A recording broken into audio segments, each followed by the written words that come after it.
Tentang pilkada, sudah pilkada kita serahkanlah kepada junior itulah. Siapapun yang dipilih gak ada masalah, gak ada kita, silakan. Kadang-kadang kita sama PAN, kadang-kadang enggak, ya monggo, iya kan?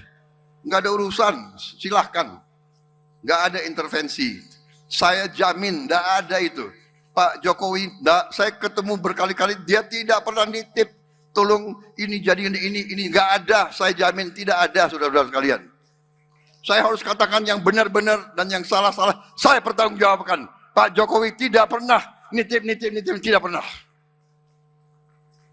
Rakyat sudah memberi mandat kepada kita ajak semua kekuatan kita ajak bekerja sama, saudara-saudara sekalian. Tapi kalau kita ajak terus ada yang nggak mau, kita mau bikin apa, saudara-saudara sekalian? Iya kan?